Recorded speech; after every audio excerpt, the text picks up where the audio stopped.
Selamat sore, Dok. Selamat sore. Ya, sebentar lagi acara kita bakal kita mulai, Dok. Lagi nunggu Oke. teman-teman. Oke.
Halo teman-teman semua, udah mulai rame nih yang gabung. Jadi sebelumnya aku mau ngucapin makasih ya untuk teman-teman yang udah mau gabung di acara Temu Buku kali ini. Nah, kali ini kita ada Dr. Hasan yang bakal membersamai kegiatan kita sore hari ini, diskusi hari ini. Ya kan dokter? Gimana dokter? Seru ya nanti otomatis? Ya, nanti kita bicara 1 jam ya ke depan mengenai buku Yuval Noah Harari ini ya. Pasti pada nggak sabar nih dari teman-teman semua. Dokter, ini bisa dilihat nih rame nih, ada dari Tasikmalaya, ada dari Bandung juga, ada dari Jambi. Mungkin cukup penasaran mungkin ya dokter sama bukunya. Oke. Mungkin langsung aja ya teman-teman karena udah menunjukkan pukul 16:01 atau jam 4:01 untuk mempersingkat waktu. Mungkin saya buka dulu terlebih dahulu. Baiklah, bismillahirrahmanirrahim. Assalamualaikum warahmatullahi wabarakatuh. Selamat. Waalaikumsalam. Perkenalkan, saya Latifah Husna, mahasiswi Ilmu Komunikasi Angkatan 2019 dan merupakan salah satu anggota dari Dinas Akademis Himpunan Mahasiswa Ilmu Komunikasi Universitas Riau. Dan di sini ada Kepala Dinas saya, Pramudia. Halo Bang Pramudia. Halo, Una. Halo, oke. Nah, saya kali ini berkesempatan untuk menjadi pembuka atau MC pada kegiatan Temu Buku pada hari ini. Pertama, saya ucapkan puji dan syukur terhadap Tuhan Yang Maha Esa yang mana telah memberikan saya kesempatan dan kesehatan sehingga kita dapat berkumpul walaupun secara virtual, tapi kita masih diberikan kesempatan untuk bisa berproses, bisa untuk survive apapun yang bisa kita lakukan untuk menambah wawasan kita. Nah, selanjutnya saya ucapkan terima kasih kepada teman-teman atau partisipan yang sudah bersedia untuk mengikuti kegiatan hari ini dan juga tentunya kepada pemateri Dr. Hasan yang sudah meluangkan waktunya dan untuk berbagi dan berdiskusi dengan kita pada sore hari ini. Nah, tak lupa juga kepada Pramudia selaku Dinas Akademis dan juga menjadi moderator pada kegiatan kita pada sore hari ini. Oke, sebelum masuk kegiatan, ada baiknya kita mengenal terlebih dahulu kegiatan seperti apa sih yang kita lakukan pada sore hari ini. Nah, yaitu kegiatan Temu Buku. Temu Buku adalah sebuah proker atau program kerja yang digagas oleh Dinas Akademis Himpunan Mahasiswa Ilmu Komunikasi Universitas Riau, FISIP. Tujuannya itu dari Temu Buku untuk meningkatkan minat baca khususnya sekitar kampus sekaligus memberikan wadah bagi para pembaca untuk saling berdiskusi mengenai buku bacaannya. Nah, konsep dasar dari Temu Buku ini sebenarnya tidak berbeda dengan buku-buku lainnya. Namun, mungkin teman-teman bisa konsep yang awalnya itu seperti bedah buku. Hanya saja kalau biasanya bedah buku itu antara penulis dengan pembaca, maka Temu Buku ini antara sesama pembaca, jadi bisa dibilang diskusi deh dengan dari sesama pembaca itu. Nah, kedepannya kami berharap kepada teman-teman dari Temu Buku ini semakin lebih dikenal, buku ini juga semakin dikenal oleh khalayak ramai, dan juga dapat diminati oleh banyak orang.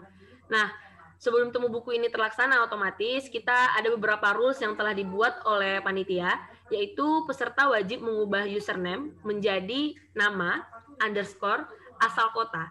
Yang kedua, peserta wajib menghidupkan kamera dan mengubah background yang sesuai ditentukan oleh panitia. Nah, yang ketiga, peserta wajib mematikan mikrofon kecuali saat sesi diskusi. Peserta diharapkan dapat bergabung di room Zoom minimal 10 menit sebelum acara dimulai. Oke, mungkin dari teman-teman semua udah dibaca aturannya dan sudah kita jelaskan apa aja sih rules dalam kegiatan kita pada sore ini. Oke, langsung saja saya serahkan kepada moderator kita pada sore hari ini, yaitu Pramudia Pangestu. Kepada Pramudia, saya persilakan. Oke, terima kasih kepada Saudari Latifah Husna yang sudah membuka kita pada hari ini. Pertama, saya ucapkan terima kasih juga kepada Dr. Yuwasan yang sudah menyempatkan nih waktunya dengan pembahasan buku yang tak kalah menarik gitu. Jadi, untuk mengingatkan sekali lagi pada teman-teman, bahwasannya untuk bisa mengubah username Zoom-nya dengan nama underscore asal daerah gitu. Tujuannya untuk kami juga bisa memantau sudah sejauh mana nih kegiatan ini. Jadi sedikit cerita nih sebelum kita masuk. Jadi kalau udah nggak sabar dengan diskusinya, sedikit juga mempromosikan kegiatan yang walau tadi Latifah Ustaz sudah memberikan gambaran. Jadi Temu Buku ini adalah gagasan program kerja yang saya buat di kepengurusan saya. Jadi ini program baru, sudah berjalan 5 kali setiap bulannya. Jadi dan ini kali pertamanya kami membahas buku yang kategorinya cukup berat nih. Jadi Temu Buku 1 udah membahas buku karya Murray Steen dengan judul Jung's Map of the Soul, lalu buku-buku fiksional lainnya. Setelah itu, dan kali ini berkesempatan dengan waktu oleh Dr. Yuwasan untuk membahas buku Homo Deus. Jadi sedikit juga cerita, baru-baru ini juga Dr. Yuwasan udah ngebahas nih buku Sapiens grafis dengan penerbit KPG. Jadi kita masih adalah nih koneksi penyambung ingatan kita terhadap informasi. Dan saya yakin dan percaya teman-teman semua yang ada di sini tuh sudah mengikuti Dr. Yuwasan dari lama mungkin. Dan pemikiran-pemikiran Dr. Yuwasan yang merupakan dokter yang sangat cinta dengan neuroscience gitu.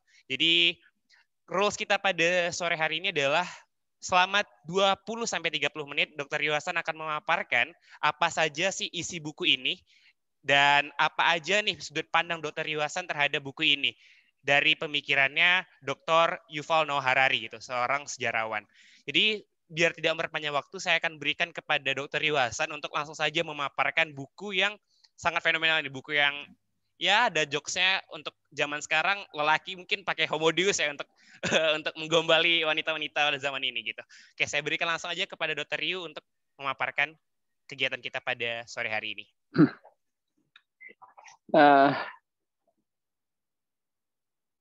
Kok unmute ya? Oke. Selamat sore semuanya. Salam kenal.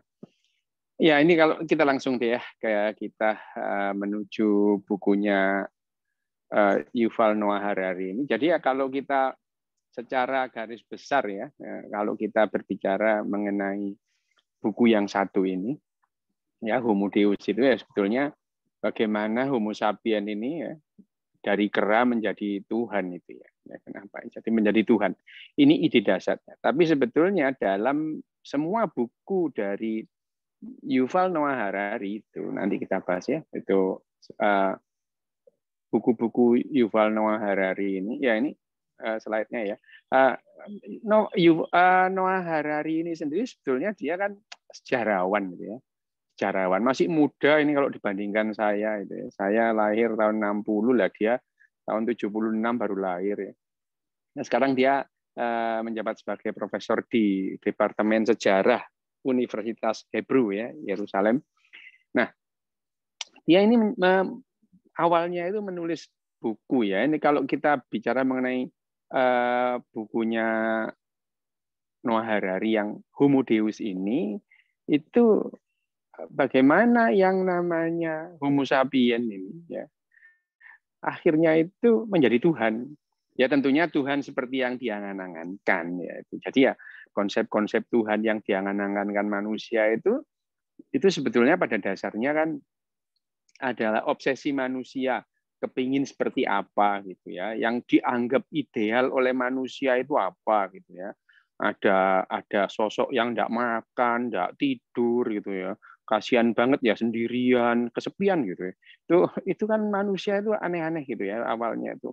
Dari yang Tuhan yang banyak terus kemudian diperes jadi sedikit, terus diperes lagi jadi 2 gitu ya. Diperes lagi jadi 1. Sekalian deh dihilangin gitu. Itu adalah manusia. Tapi Harari dalam buku ini itu menjelaskan sebetulnya buku Noah Harari bukan satu ini ya. Dia membuat buku sebelumnya itu menulis buku itu Sapiens itu ya.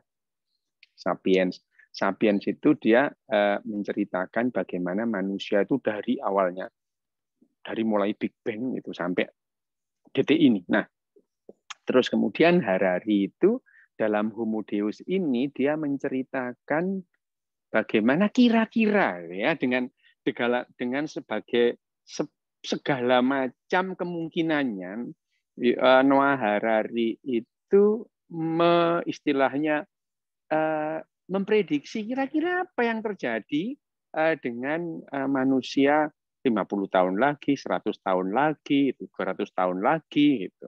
Ya. Itu ini yang bagaimana pada awalnya manusia ini dari kera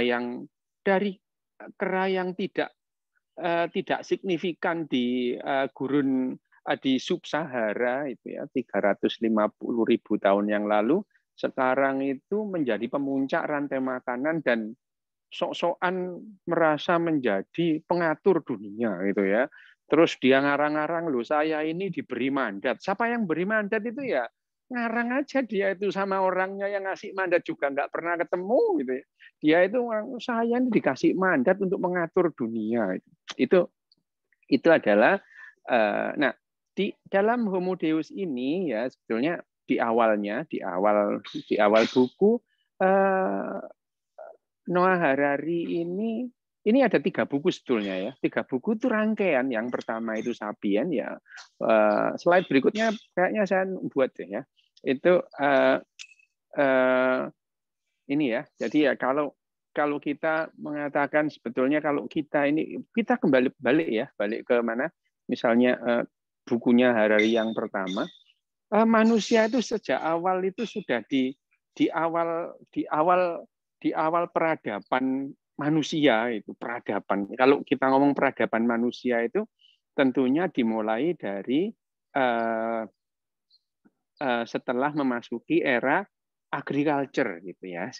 Sebelumnya itu kan pemburu pengumpul. Nah, ratusan ribu tahun itu manusia itu ada dalam periode pemburu pengumpul gitu. Jadi otak kita sekarang itu ya masih otak nenek moyang kita pemburu pengumpul, sehingga pada saat ada revolusi agriculture, otak kita gagap menghadapi itu ya.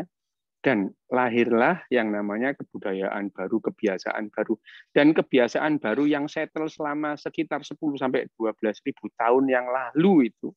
Kemudian sekitar 300 tahun yang lalu berubah lagi menjadi ada revolusi industri itu ya, dan membuat kognisi manusia menghadapi diri dan lingkungannya juga berbeda. Nah, di buku ini di awal sama sekali itu di awalnya si Harari itu menjelaskan agenda manusia sekarang ini apa gitu ya.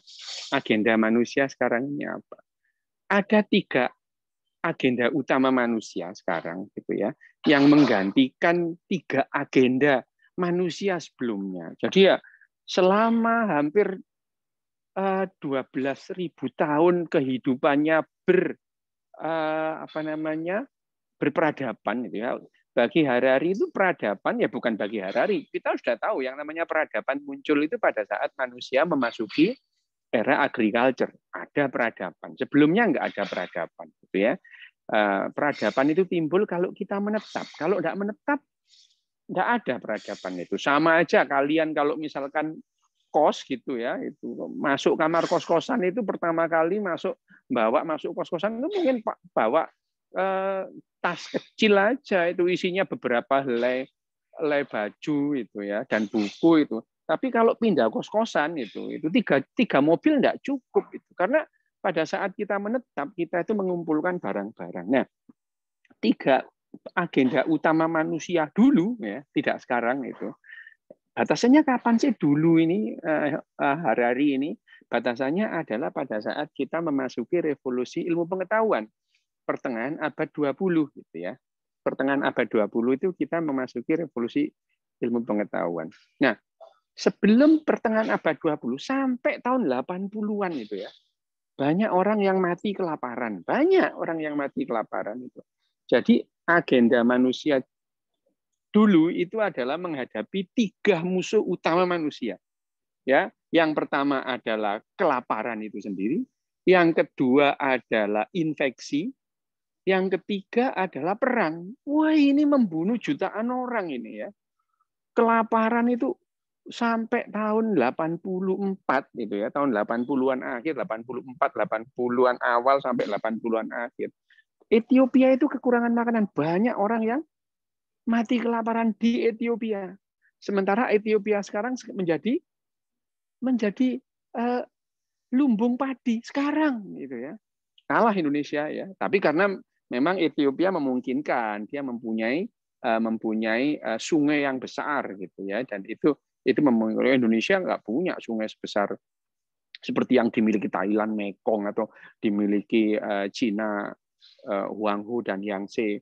Itu penjelasannya kenapa Indonesia itu tidak bisa menjadi swasembada beras. Memang nggak mungkin, nggak cukup airnya itu, nggak beda gitu. Nah, kalau kita melihat agenda manusia yang dulu itu memang betul yang namanya kelaparan itu menjadi musuh utama pertama ya. Jutaan manusia itu mati karena kelaparan. Di zamannya Raja Louis itu ya di Prancis itu. Sementara di dalam istana itu berkelebihan makanan, di luar istana itu banyak orang mati kelaparan. Biasa mati kelaparan di jalan.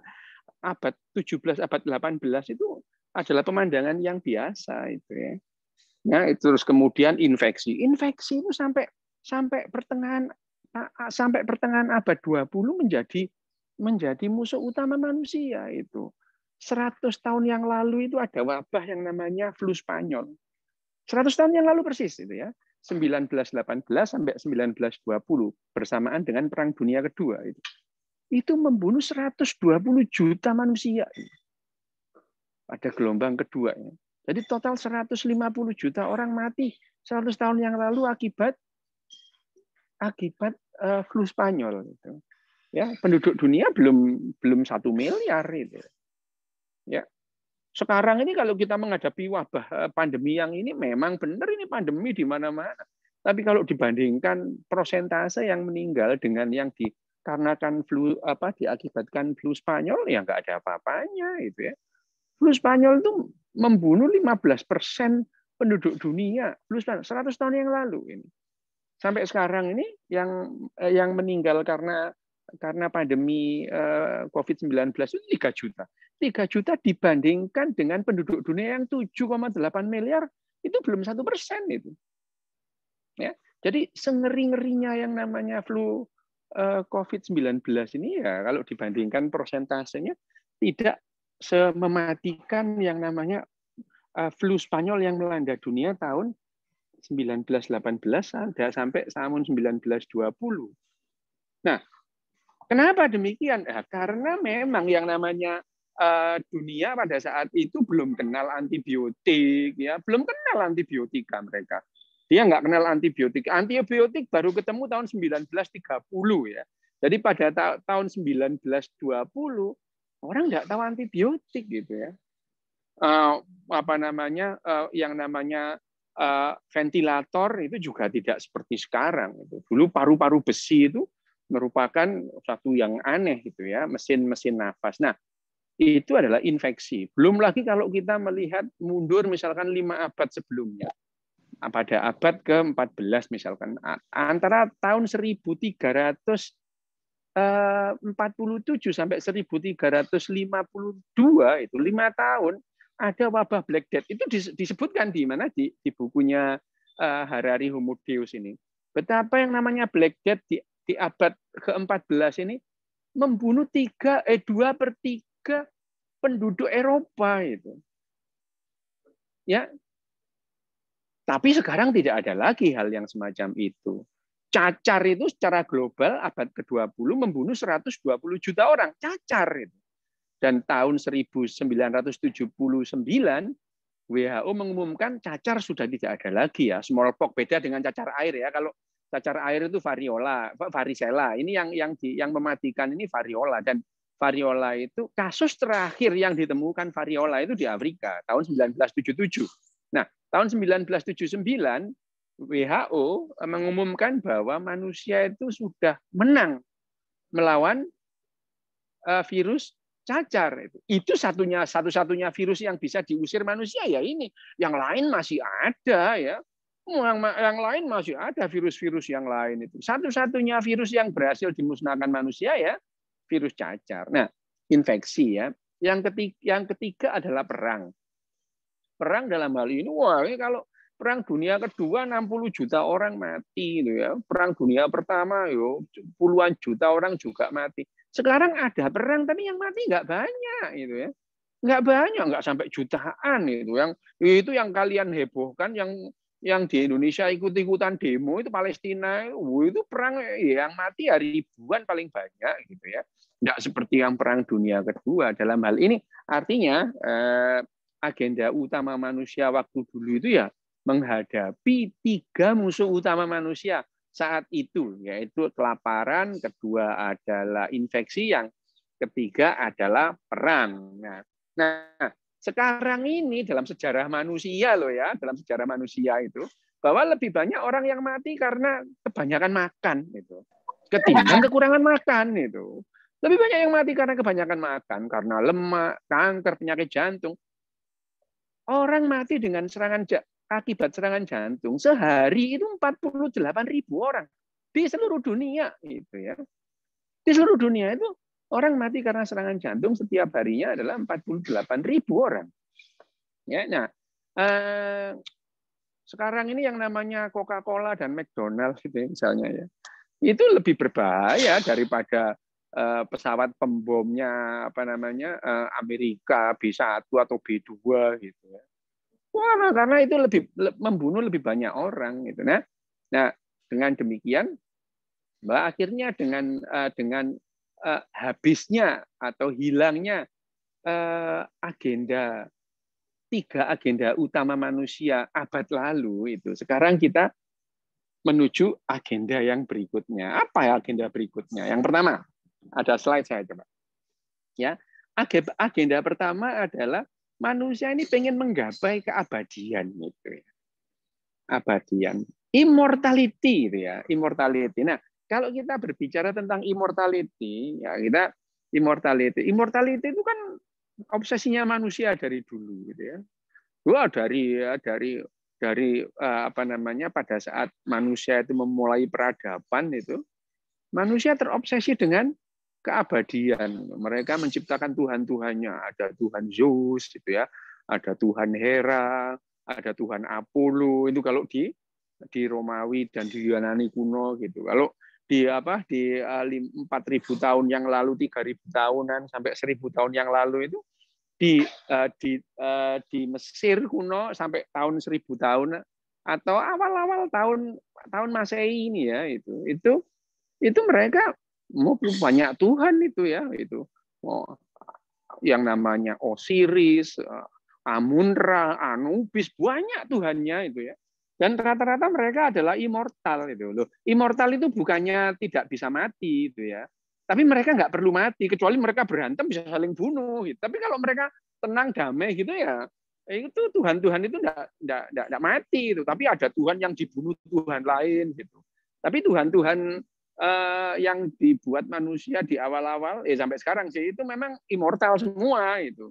Immortal nggak bisa mati. Makin lama makin Tuhan itu makin canggih gitu ya manusia. Karena pengetahuan gap pengetahuan manusia itu makin pendek sehingga mereka juga merumuskan Tuhan itu makin canggih gitu, makin canggih. Nah, kalau yang namanya agenda pertama keabadian ini, bagaimana kita itu kok bisa agenda pertama kita adalah keabadian? Iya, sekarang kalau kita bandingkan ya usia harapan hidup manusia dari waktu ke waktu itu kalau kita melihat pada tahun 1700 itu abad ke-18 awal abad ke-18 rata-rata manusia itu meninggal sebelum umur 40 tahun.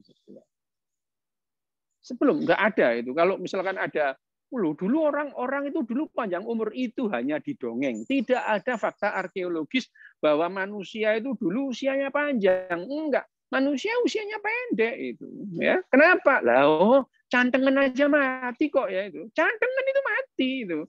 Wow, bahaya cantengan itu. Ada orang yang terkenal mati karena cantengan, namanya Jack Daniel gitu ya. Itu yang mempunyai pabrik bir itu ya. Saking jengkelnya dia nendang kotak bir, debuak gitu ya. Kemudian kakinya luka, cantengan, mati karena sepsis itu ya. Tuh, banyak orang yang mati. Charles Darwin 3 anaknya itu mati muda semua. Charles Darwin itu ya. Charles Darwin itu ya cuman dia paham bahwa ini adalah karena konsekuensi alam itu. Cuman orang-orang yang lain aja bilang Charles Darwin dikutuk oleh Tuhan gitu. Padahal selain Charles Darwin ya banyak yang anaknya mati kayak dia, tapi nggak masuk hitungan. Jadi orang itu memandang itu ya karena Charles Darwin dianggap itu melecehkan keyakinan manusia gitu. Terus kemudian pada saat 3 anaknya itu mati muda itu dibilang itu kutukan Tuhan. Tidak tahu Tuhan yang mana. Apa itu Tuhannya orang Yunani kuno atau Tuhannya orang Mesir kuno yang suka ngutuk-ngutuk itu ya, tidak tahu. Nah, kalau kita melihat bahwa makin lama usaha manusia tanpa disadari gitu ya, penemuan obat-obatan, cara hidup yang sehat gitu ya. Ternyata itu meregang itu mengulur rentang hidup manusia gitu ya. Rentang hidup manusia itu diulur gitu. Itu yang terjadi. Sehingga sekarang usia harapan hidup manusia pada 71 tahun itu. Nah, kalau 71 tahun berarti kita sangat mungkin untuk lebih panjang dari itu gitu ya. Karena itu kan rata-rata ya ada yang mati muda karena kecelakaan, karena kanker loh, macam-macam ya itu. Sehingga kalau ini rata-rata dunia itu 71 ya kita mempunyai kesempatan jauh lebih tua dari itu kalau kita hidup sehat gitu ya. Hidup sehat gitu. Enggak pakai bom bunuh diri gitu ya. Terus kemudian kalau di jalan ya mentaati rambu-rambu lalu lintas. Hati-hatilah gitu ya. Nah, makin lama makin panjang. Kalau kita ditanya dengan kondisi biologi kita seperti sekarang ini, usia optimal manusia berapa sih? Kira-kira 120 sampai 125 tahun. Kalau manusia itu hidup sehat, nggak pernah sakit gitu ya, atau sakitnya minimal dipertahankan itu, manusia itu rentang hidupnya antara 120 sampai 125 gitu. Kenapa? Karena sel tubuh kita itu, sel kita itu disiapkan untuk membelah sampai 50 kali. Setelah 50 memang ya sudah selesai ya itu. Nah, itu pengetahuan ini pun kita pahami mulai pada saat yang namanya domba Dolly itu lahir itu ya. Itu domba Dolly. Domba Dolly itu domba hasil cloning yang pertama itu ya, gitu ya. Binatang cloning pertama yang lahir itu Dolly itu lahir tahun 95. Nah, itu yang menuntun kita mengenai apa sih yang membuat organisme itu binatang itu menua dan akhirnya mati gitu ya. Nah, pada saat domba Dolly itu lahir itu kondisi kesehatan Dolly ini sama persis dengan ibunya. Jadi dia penyakitnya penyakit tua gitu. Nah, kemudian dibedakan apa yang membedakan doli itu dengan domba-domba yang lain itu. Nah, akhirnya didapatkan bahwa telomere pada domba doli itu jauh lebih pendek dari telomere domba-domba lain itu. Nah, telomere domba doli itu persis atau identik dengan telomere induknya itu. Nah, sehingga akhirnya disimpulkan, oh berarti ya kalau organisme binatang atau tumbuhan itu kromosom di ujung kromosom itu ada yang namanya telomere, itu ada yang di ujung kromosom namanya ya, di ujung kromosom. Seperti tali sepatu itu ya. Tali sepatu itu kan di ujungnya itu ada lilitan. Nah, tujuannya itu memang supaya tali sepatunya tidak terurai. Sama itu ya. Telomere itu fungsinya seperti tali sepatu itu, di ujungnya itu diikat, itu ada selotipnya itu supaya enggak berodol gitu ya. Nah, itu yang telomere itu begitu makin tua, begitu replikasi makin pendek, makin pendek, makin pendek. Pada saat 50 kali pembelahan itu telomere itu habis itu. Nah, itu tahun 96 itu tahun 96 kita paham mengenai telomere. Nah, telomere itu yang kemudian ada yang namanya proyek-proyek di seluruh dunia banyak ini ya, proyek-proyek yang ingin menggapai keabadian, bagaimana merentang usia manusia, kalau perlu manusia itu tidak mati gitu ya. Sehingga ada yang namanya disebutkan dalam bukunya Noah Harari tentang Gilgamesh Project itu. Gilgamesh Project itu adalah proyek multinasional ya, multinasional, multi-center, melibatkan banyak universitas, banyak negara yang tujuannya menggapai immortality gitu ya. Bahkan tahun 2011 itu pernah masuk majalah Gatra itu bahwa tahun 2040 manusia itu tidak harus mati gitu ya. Jadi artinya teknologi untuk membuat manusia itu tidak perlu mati itu bisa siap dipakai semua orang itu pada tahun 2040 gitu ya. Ya, berharap aja kalian sampai 2040 masih hidup jadi kemudian nggak perlu mati itu. Tapi kalau itu maksudnya immortal itu nggak perlu mati. Kalau mau mati ya bisa aja. Itu silakan, pilihan itu. Jadi kalau nanti tahun 2040 itu mati itu adalah pilihan. Pengen mati ya mati aja. Tapi kalau pengen panjang umurnya dan nggak mati ya bisa juga. Artinya teknologi memungkinkan untuk itu. Nah, ini yang disebut Harari sebagai agenda pertama manusia ini ya, agenda pertama. Agenda kedua apa? Nah, agenda kedua manusia itu adalah mengejar kebahagiaan. Slide berikutnya itu ya. Itu mengejar kebahagiaan. Iya, kebahagiaan. Sekarang ini kita itu mengejar kebahagiaan itu nomor 1 ya. Bahkan sekarang itu kita itu kalau kita nggak bahagia, yang kita salahkan pemerintah loh ya. Itu pemerintah. Gimana sih pemerintah itu kok tidak tidak bisa menjamin kebahagiaan ya. Memang sekarang itu bukan lagi yang menjadi ukuran itu bukan lagi indeks kesejahteraan, tapi indeks kebahagiaan. Nah, secara rutin setiap tahun itu misalnya ada 126 negara yang secara rutin disurvei ya, diperiksa tingkat kebahagiaan masyarakatnya itu ya. Tahun ini yang menjadi negara yang paling bahagia di dunia adalah Finlandia itu, Finlandia. Dari 126 negara itu Finlandia, Denmark dan Swedia itu gantian aja 1, 2, 3, 1, 2, 3. Yang menarik adalah pada saat orang-orang Finlandia diberitahu bahwa mereka adalah masyarakat yang bahagia nomor 1, mereka kaget. Oh, kita ini bahagia ya. Oh, gitu ya itu. Sementara orang Indonesia yang peringkat 92 kebahagiaannya tiap hari itu menyatakan dirinya bahagia itu. Ngupload nasi pecel di Instagram sambil bilang bahagia itu sederhana. Loh ya gitu. Jadi ini unik orang Indonesia itu. Level kebahagiaannya 92 tapi ngakunya bahagia tiap hari. Sementara orang Finlandia yang paling bahagia mereka, oh kita ini bahagia ya gitu. Nah, kebahagiaan ini memang sekarang itu bahwa kebahagiaan itu adalah akhirnya kita tahu bahwa yang namanya bahagia itu adalah hasil kerja otak kita itu ya. Otak kita ditambah dengan konstelasi atau kondisi hormon dan neurotransmitter itu akhirnya menimbulkan kebahagiaan itu ya. Sekarang kita tahu bahwa yang namanya kebahagiaan dan kesenangan itu 2 hal yang berbeda gitu. Misalnya apa bedanya kebahagiaan dan kesenangan itu? Kalau kalian itu bisa menikmati tinju, wah lihat tinju atau lihat UFC itu ya, wah Habib menghajar McGregor, wah sampai berdarah-darah, dan kalian senang teriak-teriak gembira, itu kalian tidak bahagia itu. Itu adalah senang, kesenangan itu ya.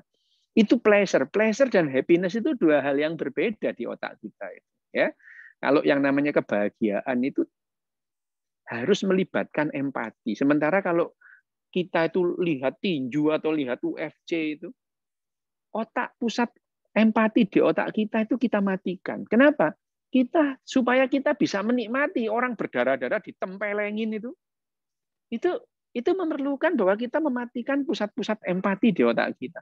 Sekedar melihat ayam diadu, jago diadu, atau ikan cupang diadu itu, kita harus mematikan area-area empati di otak kita. Dan itu bukan kebahagiaan, gitu ya.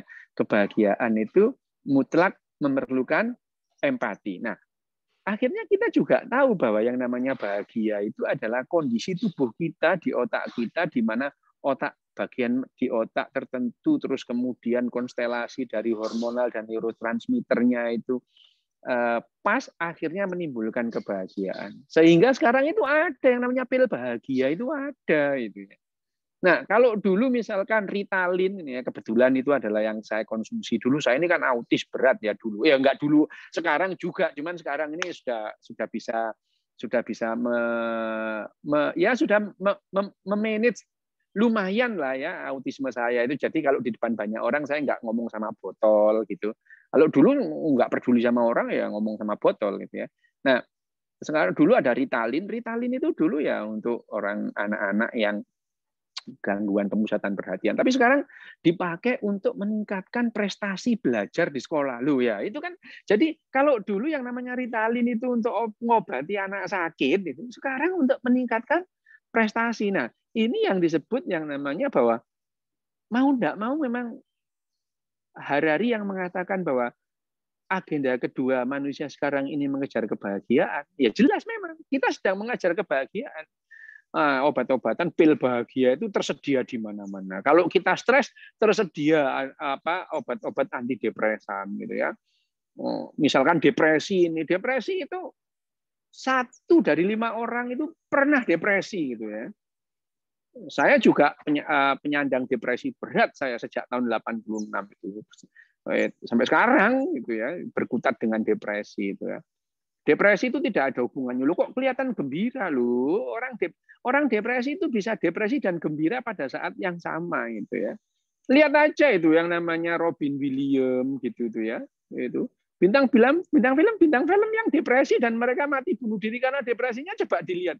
Wajahnya ceria semua itu. Nggak kelihatan kalau depresi? Ya itu ya memang kamu nggak tahu bahwa yang namanya depresi itu memang begitu loh. Jangan dikira orang depresi itu diem kayak orang gila gitu, ya enggak gitu ya. Itu yang namanya agenda kedua kita adalah mengejar kebahagiaan. Nah, agenda ketiga ini yang agak-agak sensitif dan orang itu kalau dikasih tahu agak-agak tersinggung gimana gitu. Padahal ini fakta. Yang namanya Harari itu menyampaikan fakta bahwa yang namanya agenda ketiga kita itu sekarang adalah transendensi. Transendensi itu apa? Kamu itu pengen jadi Tuhan gitu. Tuhan yang mana? Ya yang Tuhan yang kamu omongin itu loh, yang ada di mana-mana, bisa melihat kemana-mana, maha melihat, maha mendengar itu.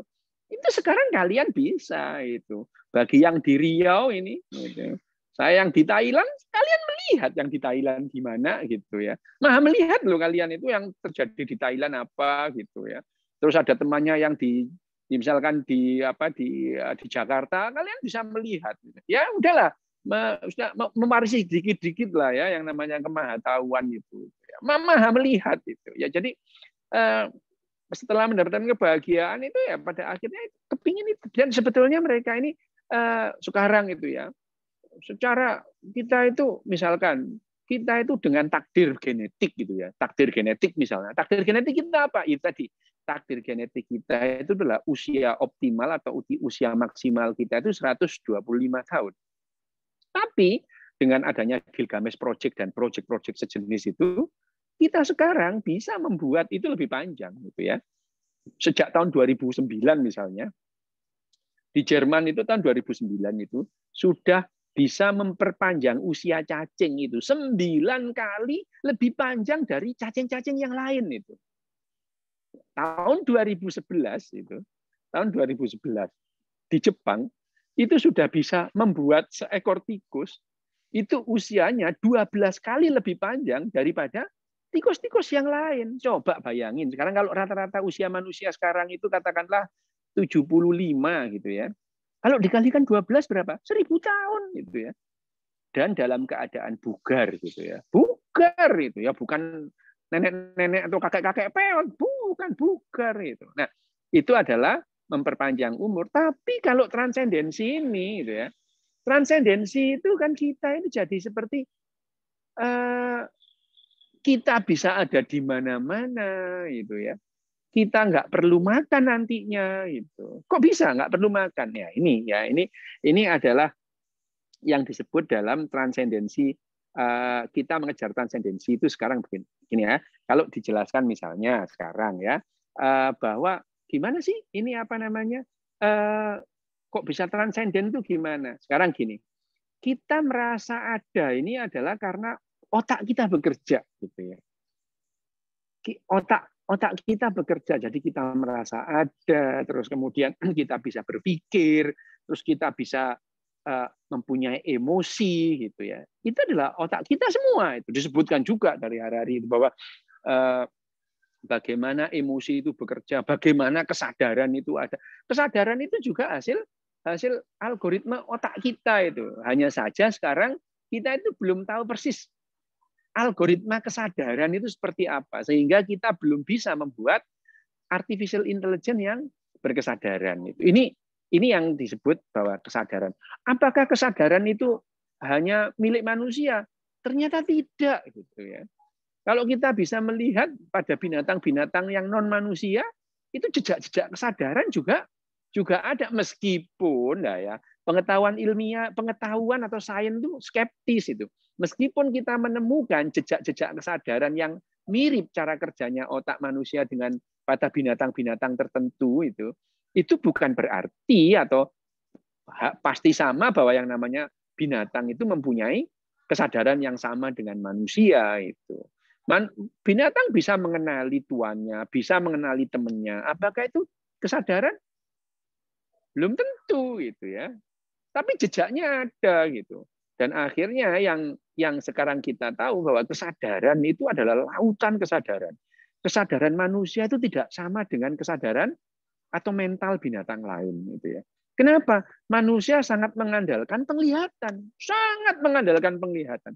Dan panjang gelombang yang bisa kita lihat itu cuma kecil gitu ya, pendek, antara panjang gelombang merah sampai panjang gelombang ungu gitu ya. Inframerah, gamma dan lain-lain itu kita nggak bisa lihat gitu. Ultraviolet dan yang lain-lain juga nggak bisa lihat itu. Jadi kesadaran kita itu dipandu atau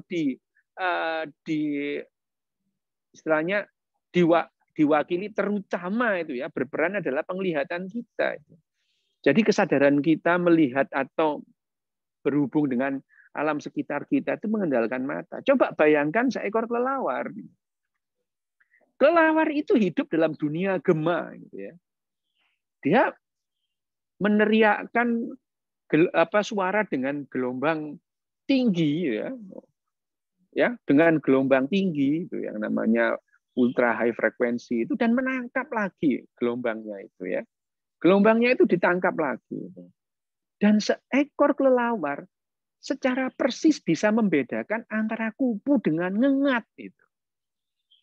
Kita malam-malam itu kalau ada yang terbang-terbang kita nggak tahu kadang-kadang itu kupu apa ngengat gitu ya. Tapi seekor kelelawar bisa itu. Nah, itu yang akhirnya sains kita memandang bahwa yang namanya kesadaran itu ya tidak sendiri, hanya saja kesadaran manusia itu unik gitu dan tidak sama dengan kesadaran binatang lain gitu ya. Nah, transendensi itu apa? Transendensi itu begini deh gitu. Misalkan Pramudia ini. Kalau Pramudia ini merasa dirinya ada kan karena dia hidup gitu ya. Otaknya itu kerja gitu ya. Otaknya kerja. Coba kalau semua data yang ada di otaknya Pramudia ini, semua datanya. Jadi otaknya Pramudia ini adalah big data, data yang sedemikian banyak, ya, ngumpul disimpan di otak itu. Di otaknya ada operating system iOS itu ya, dan tiap orang iOS-nya berbeda-beda gitu ya. Terus kemudian ada aplikasi, ribuan aplikasi di situ ya, saling tumpang tindih gitu.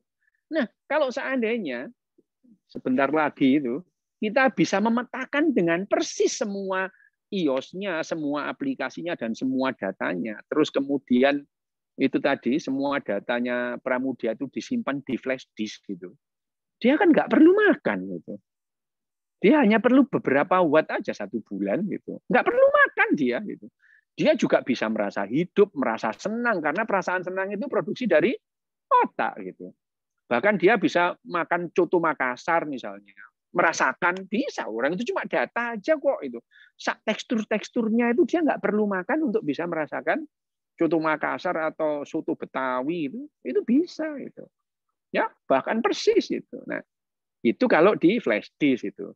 Kalau kemudian itu diunggah misalkan di mana di cloud gitu. Lah Pramudia ada di mana itu? Ada di mana-mana. Nah, udah deh. Transenden udah ada di mana-mana gitu ya. Dan itu untuk pertama kalinya kalau sudah begitu manusia itu mempunyai kesempatan untuk bergerak dengan kecepatan cahaya gitu. Kalau kamu berupa cloud itu, kamu bisa bergerak dengan kecepatan cahaya. Kalau tubuh manusia begini tidak mungkin itu kita bergerak dengan kecepatan cahaya. Jadi kayak film Star Trek itu omong kosong, itu ada pesawat itu terus kemudian bergerak melebihi kecepatan cahaya, itu hal yang. Nah, transendensi manusia itu bisa dicapai kalau manusia tadi seperti tadi menjadi data, ya, menjadi data, terus kemudian datanya itu di cloud gitu, itu bisa menjadi transenden. Gitu. Nah, itu dulu ya. Itu jadi memang dalam bukunya Harari ini panjang sih kalau kita bahas itu. Tapi pada yang pertama itu ya, pada yang pertama ini kan karena waktunya tadi sebetulnya saya dikasih waktu 20 menit sampai 30 menit ya. Dan ini sudah berlebihan ini. Jadi memang ide Harari dalam buku Homo Deus ini ada beberapa faktor ya, itu ada beberapa faktor itu ya. Dan nanti dia berbicara juga mengenai revolusi humanisme itu pada saat revolusi pada saat memasuki revolusi industri, bagaimana dunia itu memasuki yang namanya revolusi humanisme. Apa revolusi humanisme itu? Humanisme itu apa sih? Humanisme itu pada saat manusia memikirkan alam semesta, entah itu berfilsafat atau dia berpikir secara rasional, dia tidak lagi mengkonsumsi teologisme gitu ya. Itu adalah humanisme. Jadi humanisme itu apa? Pada saat manusia itu berhenti mengkonsumsi teologisme dalam menjelaskan fenomena atau mekanisme yang terjadi di alam semesta. Jadi humanisme dalam hal ini memang dia nggak perlu teologi gitu. Itu adalah salah satu ciri dari revolusi pengetahuan ilmiah yang didahului oleh revolusi industri di Eropa. Sampai di sini dulu deh, nanti kita bisa diskusi ya, Pram ya. Oke, Dok.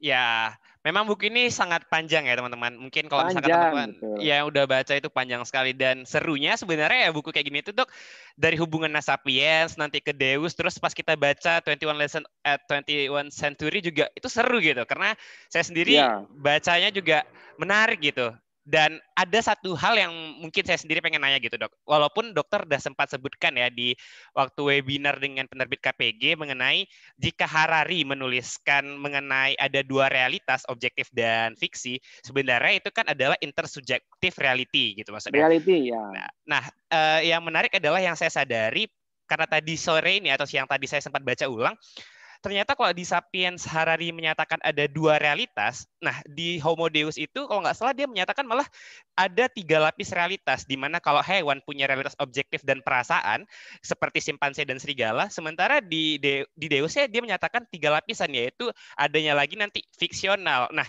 berarti kan ada sedikit nih perubahan pemikiran mungkin ya, walaupun di presentasinya tetap lagi-lagi dia mengulang dengan adanya dikotomi realitas gitu. Nah, itu yang menurut saya, oh iya ya, bahwasannya manusia sendiri terikat karena ada realitas yang kita yakini bersama hal-hal yang berbau teologis itu gitu. Jadi ya bahasan ini sebenarnya cukup gimana ya, cukup sentimen dan segala macam ya gitu. Nah, jadi kita akan buka sesi diskusi. Jadi kebetulan ada yang udah nanya nih di kolom komentar, Dok. Dan nanti teman-teman yang lain kalau ada yang mau bertanya secara langsung gitu boleh gunakan fitur raise hand ya, teman-teman. Pertanyaannya dari Bayu Siswanto. Selamat sore dokter, saya Bayu dari Indramayu ingin bertanya. Bahwasannya kaitan tentang yang dokter bicara awal-awal yang berbicara mengenai Tuhan, yang dokter katakan, jikalau Tuhan tidak ada, siapa yang menciptakan hukum-hukum yang berlaku? Dalam kurung hukum alam, karena saya meyakini bahwa manusia hanya penemu hukum, bukan pencipta, dan apakah hukum yang kita sepakati bersama bisa dibantah di masa depan? Oke, ini pertanyaan dari kaum teologis ya, orang-orang teolog untuk menanyakan kontra dari pemikirannya Yuval atau yang udah dokter sampaikan. Menurut dokter gimana tuh, Dok? Yang pertama, Yuval Noah Harari juga bilang alam semesta itu juga nggak perlu Tuhan kalau mau ada gitu ya, gitu. Nggak perlu Tuhan. Gitu. Dia menjelaskan mengenai pemikiran-pemikiran yang disampaikan oleh saintis itu. Misalkan fisika itu. Fisika itu sudah lama kembali ke pangkuan sains itu lama itu ya. Abad ke-13-14 fisika matematika itu sudah kembali ke pangkuan sains, sudah tidak lagi mengkonsumsi teologisme. Biologi itu kembali ke pangkuan sains nunggu yang namanya Charles Darwin lahir gitu, baru kembali ke pangkuan sains gitu ya. Bahwa yang namanya bahwa Tuhan itu kalau alam semesta itu tidak ada Tuhan, gimana yang menciptakan? Ya nggak apa-apa, ada dengan sendirinya, emang kenapa gitu ya? Nggak apa-apa gitu. Kalau misalkan ditanya Tuhan yang mana ini? Tuhannya orang Islam, apa Tuhannya orang Hindu, apa Tuhannya orang Mesir kuno? Apakah mereka bekerja sama? Nanti ada Tuhan yang maha gotong royong lagi gitu ya. Itu kan panjang ceritanya karena Tuhan yang dipahami setiap orang itu kan berbeda. Yuval Noah Harari mengatakan bahwa yang namanya Tuhan itu salah satu bentuk dari yang namanya intersubjektif reality gitu ya, dan itu bisa mengikat banyak orang gitu ya.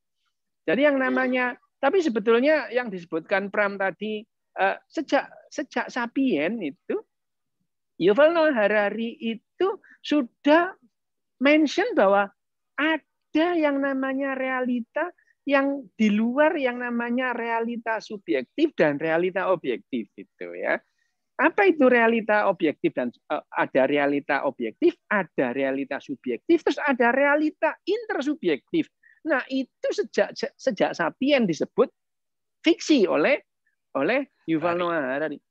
Yang namanya fiksi itu bukan berarti nggak ada. Ada ya, tapi diada-adain gitu. Misalnya ya nggak usah jauh-jauh Indonesia itu. Indonesia itu tahun 1945 jam 7 pagi ada nggak Indonesia itu?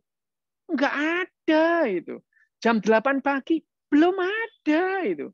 Jam 10 gara-gara Pak Karno itu baca di Pegangsaan Timur 56 kami bangsa Indonesia dengan ini menyatakan kemerdekaan Indonesia, mendadak ada Indonesia itu, dan ada orang yang rela mati demi Indonesia yang 3 jam lalu nggak ada itu.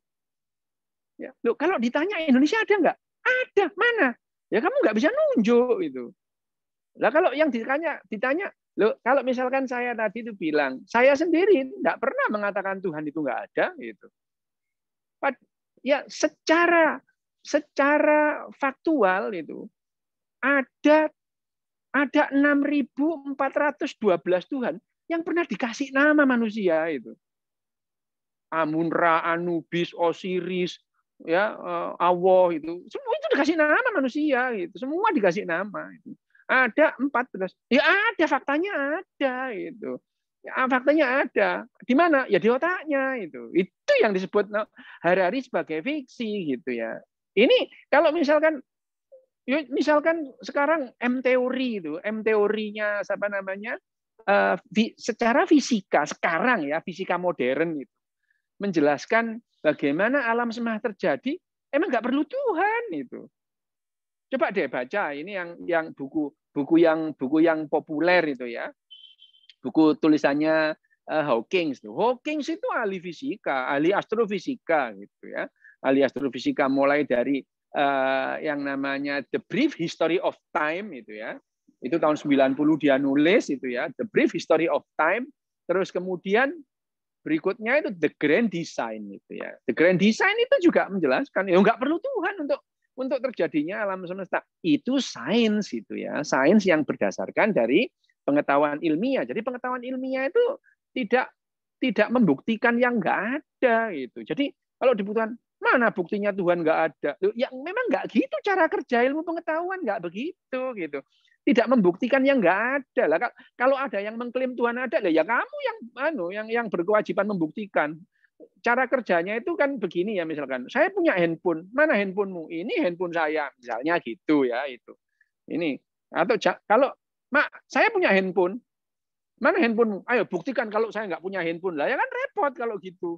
Ya, ini yang disebut bahwa yang namanya yang berkewajiban atau punya burden atau punya beban membuktikan itu adalah yang mengklaim gitu. Nah, sains sendiri nggak bahas soal Tuhan sih sebetulnya gitu. Nggak peduli Tuhan ada, syukur, nggak ada juga nggak apa-apa gitu. Karena nggak dibahas gitu ya. Nggak dibahas misalnya sains, ayo kita membuktikan Tuhan. Nggak ada, sains juga nggak gitu. Sains juga tidak ada misalkan, ayo kita membuktikan bahwa Tuhan nggak ada. Nggak gitu juga cara mainnya, Jainal.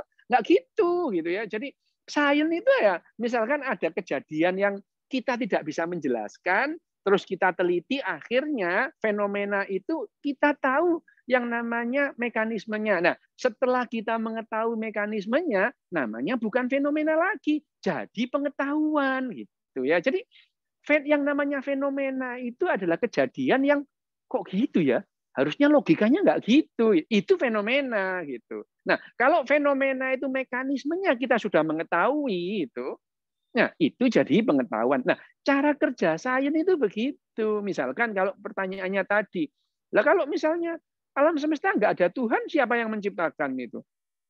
Dalam M-teorinya Stephen Hawking ya, nggak perlu Tuhan di situ memang gitu ya. Ya kalau kita yakin Tuhan ya terserah itu. Lah kalau kamu yakin seyakin-yakinnya, bukan berarti keyakinanmu itu pasti ada. Misalkan saya itu yakin di basement 5 itu ada kodok berkepala babi. Lah ya nggak apa-apa orang yakin gitu ya. Tapi bahwa saya yakin seyakin-yakinnya di basement 5 itu ada kodok berkepala babi, tidak otomatis kodok berkepala babi ada sungguhan gitu. Ya. Dan sering kita itu tidak fair kalau soal begitu. Misalnya itu, kodok berkepala babi ada enggak? Enggak ada. Kenapa? Saya enggak pernah lihat gitu ya. Tuhan ada enggak? Ada. Emang kamu pernah lihat? Enggak juga loh kan, enggak fair gitu ya. Ya, tapi ya enggak apa-apa, ini masalah keyakinan. Sementara yang disampaikan Noah Harari itu adalah bagaimana sains itu memandang dunia itu. Bahwa kalau misalkan kaum teolog atau orang-orang yang religius itu tetap mengkonsumsi itu, ya silakan, nggak apa-apa. Tapi yang namanya sains itu sudah tidak lagi mengkonsumsi teologisme. Pernah nggak sains itu mengkonsumsi teologisme? Pernah itu, pernah. Bahkan orang yang paling terkenal dalam dunia fisika itu, siapa? Isaac Newton itu. Isaac Newton itu sebetulnya dia sudah melihat bahwa alam semesta itu sebetulnya nggak teratur-teratur amat gitu. Bahwa yang namanya orbit planet-planet itu kadang-kadang melenceng itu. Nah, tapi pada saat itu dia belum tahu ada hukum termodinamika itu, belum tahu gitu. Jadi pada saat itu Newton itu, tapi kenapa kok akhirnya dia kembali lagi ke orbit yang seharusnya? Newton bilang, itu Tuhan itu yang mengubah. Loh, Newton aja pernah ngomong gitu ya. Newton itu pernah itu pada saat itu ya. Tapi pada sekarang ini yang namanya fisika, biologi itu sudah tidak lagi mengkonsumsi teologisme. Dan itu yang disebut humanisme. Itu yang disampaikan oleh Harari. Bahwa kita masing-masing percaya sama Tuhan, ya terserah kamu, yakin kok itu. Tapi bukan berarti orang lain harus yakin sama dengan kamu. Itu enggak gitu ya. Bahkan kalau misalkan ya kita itu seringkali apa yang jadi keyakinan kita orang lain harus meyakini. Kan aneh itu misalnya itu. Saya tidak minum bir. Kenapa itu? Karena keyakinan saya itu melarang. Ya nggak apa-apa, terserah kamu. Tapi kamu jangan minum bir. Kenapa? Karena keyakinanku itu melarang. Lah kan ini asu banget ini ya. Itu kamu yang yakin, orang lain yang nggak boleh gitu. Ini yang menjadi persoalan dan itu juga disampaikan juga oleh Harari bahwa yang namanya keyakinan ini adalah realita intersubjektif yang bisa mengikat banyak orang sehingga orang itu merasa punya tujuan yang sama. Itu yang namanya realita intersubjektif. Ini yang saya sampaikan ini omongnya Harari loh ya, itu sesuai dengan bukunya itu. Meskipun saya setuju sih gitu ya. Oke.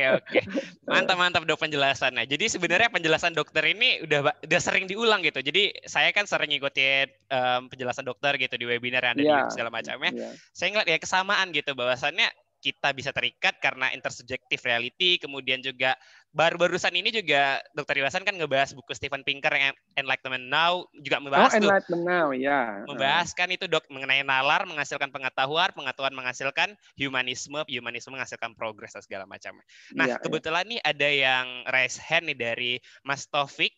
Mungkin silahkan Mas Taufik kalau ingin bertanya, langsung aja menggunakan mikrofonnya. Mas Taufik. Oke. Dokter, ya, perkenalkan saya dari Perawang. Saya mau nanya, gen editing itu gimana cara kerjanya? Kemudian kalau misal bono-bono dikawinkan silang dengan manusia itu bisa nggak kira-kira? Terima kasih. Bonobo maksudnya? Ya, yang namanya pertama gen editing. Jadi gen itu kita edit memang. Sekarang udah mengedit gen itu sudah sering, itu sudah kita lakukan secara rutin sejak lama sih. Kita mengedit misalkan jagung hibrida, itu kan sudah kita ngedit gen sebetulnya gitu ya. Hibrida jadi jagung, gimana jagung itu cepat tumbuh terus menghasilkan daging yang banyak itu. Itu sudah lama kita mengedit gen itu. Nah, untuk mengedit gen manusia apa sudah dilakukan itu ya. Dalam batas-batas tertentu sudah kita lakukan untuk editing gen manusia gitu ya. Editing gen itu sebetulnya ngedit gen itu dulu ya. Awal-awal tahun 2000-an kita ngedit gen itu kita menggunakan jasa virus itu. Virus itu ya. Kita menggunakan jasa virus. Jadi kita melihat gen mana yang perlu diedit gitu ya. Terus kemudian gennya itu kita tumpangkan ke virus karena yang bisa masuk sel itu waktu itu virus yang kita ketahui. Tapi sekarang kita teknik-teknik CRISPR itu juga sudah tanpa menggunakan virus kita bisa mengedit gen seenak udel kita, mau mana yang kita edit gitu ya. Misalkan ini gen misalnya ada tahun misalkan ya, ini kita bandingkan tahun 2013. Tahun 2013 itu Angelina Jolie itu mendapati bahwa gen BRCA1-nya dia itu bermutasi yang memungkinkan dia itu 85% akan mengidap kanker payudara gitu ya. Nah, pada saat itu pada tahun 2013 itu editing gen belum seperti sekarang gitu ya. Jadi yang dilakukan Angelina Jolie adalah mengangkat kelenjar payudaranya. Kelenjarnya tok loh ya, bukan payudaranya. Itu payudaranya ya bentuknya tetap cuman kelenjarnya aja diambil itu. Sumpah tetap saya pernah lihat itu ya. Saya pernah lihat itu yang namanya itu yang disebut yang namanya BCT, breast conservation treatment itu ya itu. Ini kenapa kok jadi mute? Oh ya. Itu yang namanya breast conservation treatment itu yang dilakukan oleh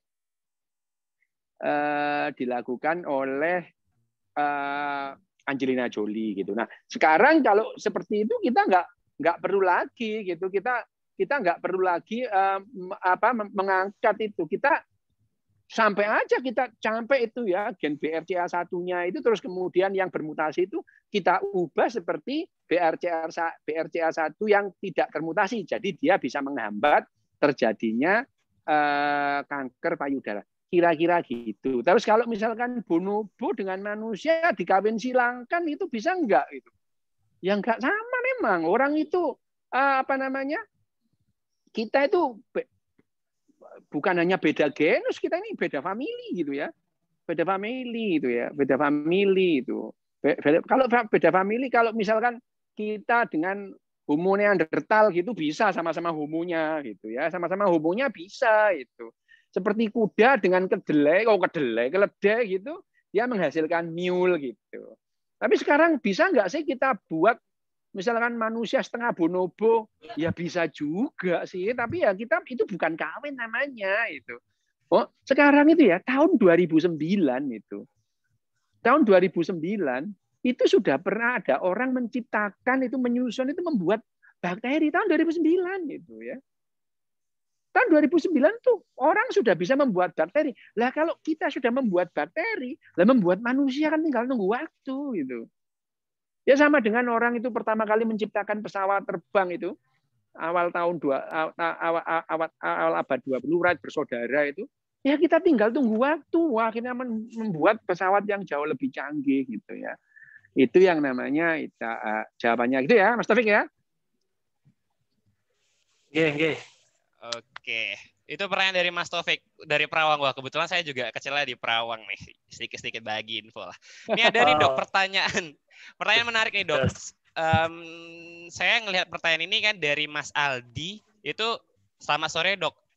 Jika teknologi memiliki kesadaran, apakah kita harus mengikuti tujuan teknologi? Jadi sedikit kan, kalau misalkan kita lihat dari tulisannya Harari, baik di Deus ataupun di 21 Adab untuk abad ke-21 kan itu kelihatan bahwasannya film-film sci-fi itu tuh terlalu melebih-lebihkan, tapi belum tentu itu juga salah mengenai teknologi itu ya punya kecerdasan, tapi tidak memiliki kesadaran. Nah, mungkin pertanyaannya dari Mas Aldi ini bisa dokter lebih jabarkan juga tuh, Dok, selain dari pemikirannya Yuval maupun dari pengetahuan yang dokter punya saat yang ini. Pertama, yang namanya pengetahuan ilmiah ini bebas nilai gitu ya.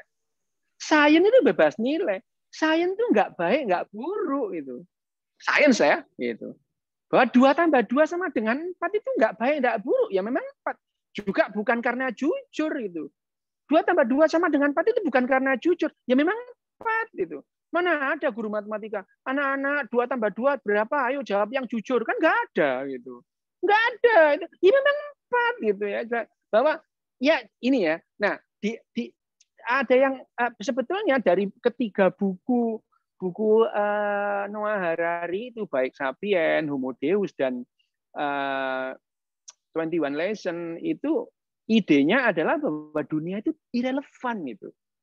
Tidak ada relevansi dalam dunia ini. Nah, sementara idealisme yang ada dalam otak kita itu segala sesuatunya harus relevan itu.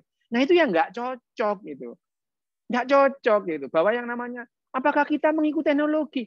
Ya bukan gitu cara mainnya gitu. Kita juga nggak ngikuti apa yang memberikan benefit pada kehidupan, apa yang memberikan kontribusi dalam evolusi, itu yang kita ikuti gitu. Kita sejak awal mula gadget itu ada tahun 90-an itu, kita mencaci maki gara-gara handphone kita itu kita dijauhkan dari orang sekeliling gitu ya. Terus orang dulu sebelum ada handphone kita macam-macam lah. Orang menghujat handphone dan menghujat gadget itu, dan menghujatnya di gadget gitu ya.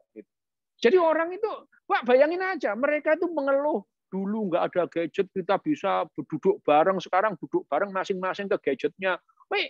Dan dia curhat begitu di gadget juga gitu ya. Ya jadi nasibnya gadget itu sama dengan uang. Tidak ada orang yang tidak suka uang, tapi uang bukan jaminan untuk bahagia. Biasanya yang bilang begitu orang yang nggak punya uang gitu. Gitu yang uang tidak jaminan untuk uang itu. Nah, dalam Yuval Noah Harari membahas uang itu juga gitu. Uang itu bisa satu-satunya keyakinan manusia yang bisa menyatukan berbagai macam kultur. Ya, orang itu misalkan orang Afghanistan Taliban itu boleh dia benci sama Amerika, boleh dia itu tidak kenal yang namanya yang namanya Jackson itu siapa. Tapi kalau dia itu melihat uang yang gambarnya Benjamin Franklin, dia nggak tahu Benjamin Franklin itu siapa gitu ya. Dia benci Amerika, tapi seorang Taliban yang memegang selembar kertas yang bergambar Benjamin Franklin itu, dia yakin yang dipegang itu setara dengan 1.400.000 sekian rupiah. Dibawa ke dunia, semua dunia keyakinannya sama. Gitu. Sama itu. Makanya Voltaire itu juga bilang, kalau soal uang agamanya orang jadi sama. Gitu. Itu Voltaire bilang begitu. Nah, jadi kalau yang namanya di bukunya Harari yang ini dia menyampaikan bahwa yang namanya toleransi itu bukan ciri dari Homo sapiens itu. Lu manusia itu gara-gara beda logat aja bisa saling bunuh-bunuhan itu. Beda kulit, warna kulit bisa saling bunuh-bunuhan. Beda agama apalagi malah harus bunuh-bunuhan gitu ya. Ya, itu nah toleransi, puncak toleransi manusia justru pada uang ini. Dan ini memang benar apa adanya, memang begitu. Harari menyampaikan fakta. Perkara kita itu sakit hati dengan fakta yang disampaikan, ya terserah situ. Orang menyampaikan fakta gitu ya. Emang kita itu kalau dibilangin fakta itu seringkali sakit hati. Kamu gembrot, kamu body shaming. Memang gembrot kok gitu ya itu. Itu ya. Jadi pengetahuan ilmiah itu berbicara tentang fakta gitu. Tidak ada nilai di situ, tidak baik dan tidak buruk. Kalau misalkan secara ilmiah ciri-ciri apa namanya masyarakat orang ras Cina itu apa, matanya sipit lah, bukan menghina, emang sipit gitu ya itu. Misalkan dikatakan bahwa rata-rata IQ-nya orang Afrika itu di bawah 100, bukan menghina, emang segitu gitu ya. Nah, tapi orang itu berpegang pada nilai gitu ya. Jadi misalkan kamu obesitas itu, gembrot itu body shaming kamu lah. Ini dokter yang bilang supaya kamu sehat kok malah dibilang body shaming. Nah, jadi akhirnya kalau kita dikatakan apakah kita itu mengikuti teknologi, kalau teknologi itu menguntungkan kita, pasti diambil gitu. Pasti diambil. Sama Harari juga bilang, meskipun agama itu tidak relevan, tapi faktanya adalah separuh dunia itu, separuh lebih dunia ini mengkonsumsi agama. Artinya agama ya penting itu. Seenggak logis apapun ya tetap penting gitu. Buktinya 90% lebih orang itu Indonesia ya itu menyatakan beragama gitu. Yang declare nggak beragama kan cuma sedikit gitu. Itu pun karena takut gitu. Itu kan berarti memang agama penting. Orang faktanya sekian banyak orang memegang agama penting. Ya penting itu. Logis enggak? Ya enggak sih, tapi penting gitu itu ya. Itu yang disampaikan oleh Harari. Harari bilang setidak logis apapun kalau itu memberikan keuntungan biologis dan kepentingan evolusi akan dikonsumsi. Kira-kira gitu ya. Oke, makasih banyak nih Dok. Ya. Karena waktu juga ya, dan mungkin deh ini terakhir pertanyaan nih Dok, kayaknya jawabannya bisa kita singkat juga nih. Sebagai penutup nih dari Mas Wahyu Rahmadani, pertanyaannya adalah, Mas Wahyu dari Semarang, dia bertanya, pemaparan prediksi dari Harari di bukunya Homo Deus ini seberapa reliable sih Dok menjadi kenyataan gitu? Sebetulnya Harari juga bilang, kita sedang tidak bisa meramal kemudian hari, nggak bisa gitu ya. Dia juga bilang, kalau kita itu hidup di tahun 1820 gitu ya, atau 1821 gitu ya, terus ingin mengira-ngira apa yang terjadi di tahun 1850 berdasarkan melihat 1721 ke 1750 itu nggak ada bedanya, karena waktu itu nggak ada bedanya antara tahun 1700 sama 800 gitu. Tapi sekarang itu kita sedang memasuki era yang tidak ada presidennya sama sekali gitu. Jangankan tahun 2050, kita nggak tahu apa yang akan terjadi tahun 2025, nggak tahu itu. Bayangin aja, tahun 2005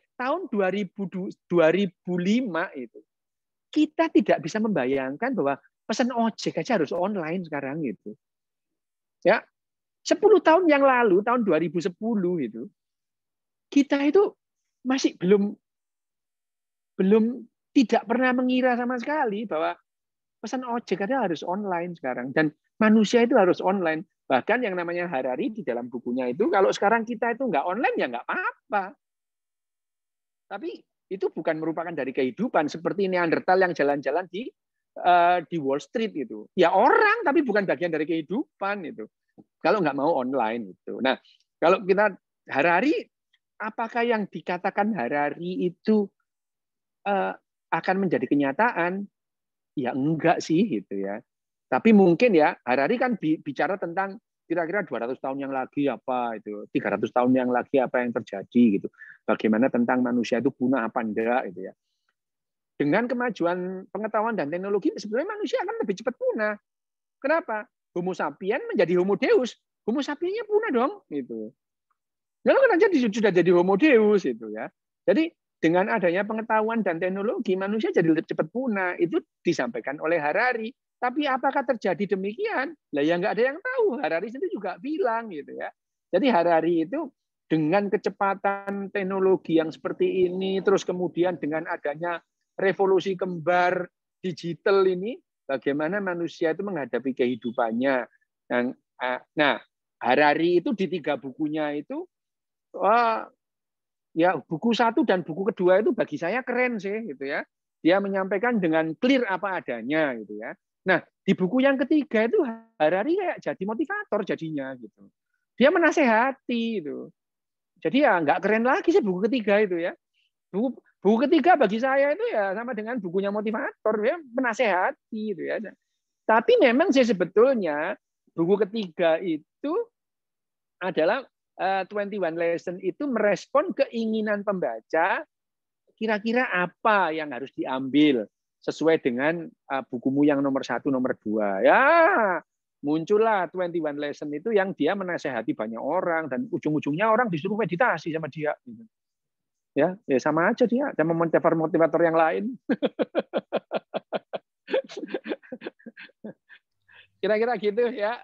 Oke, makasih banyak Dok atas waktunya. Jadi Ya, lebih kurang sama-sama. seperti itu ya teman.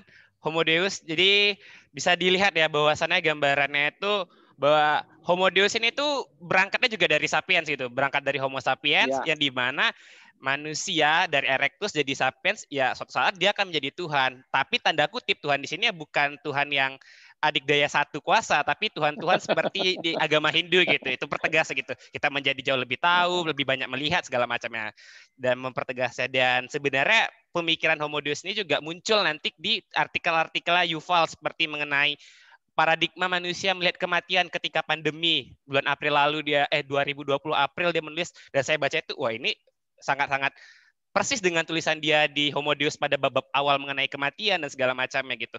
Nah, lebih kurang seperti ini diskusi kita. Jadi bisa dilihat bahwasannya Yuval Noah Harari ya seorang sejarawan, dia bukan seorang peramal atau ahli nujum, dan dia juga menegaskan bahwa di kehidupan saat ini informasi yang serba cepat, pengetahuan yang serba kencang, kita nggak bisa nih memprediksi masa depan gitu. Beda dengan zaman dulu yang dimana kita kecepatan informasi yang cukup lamban dan segala macamnya.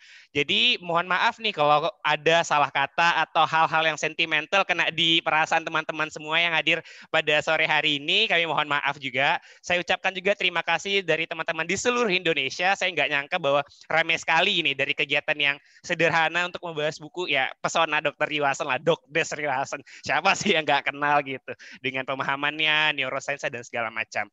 Mungkin teman-teman semua jika banyak yang bertanya apakah diupload ke YouTube atau enggak, mohon maaf nggak ada di YouTube, tapi screen record akan kita upload di G Drive dan akan dikirim ke grup WA gitu. Karena bahasan-bahasan yang itu tuh jangan daripada kamu dihujat, Prof. Gitu. Iya, daripada saya susah hidupnya di sini. Daripada kamu dihujat ya, cari selamat aja bagus dah. Iya, cari selamat aja, jadi private aja, eksklusif jangan sampai nanti susah hidup saya gitu. Makasih banyak Dok atas waktunya. Ya. Sudah menyempatkan nih. Dan terima kasih teman-teman yang lain.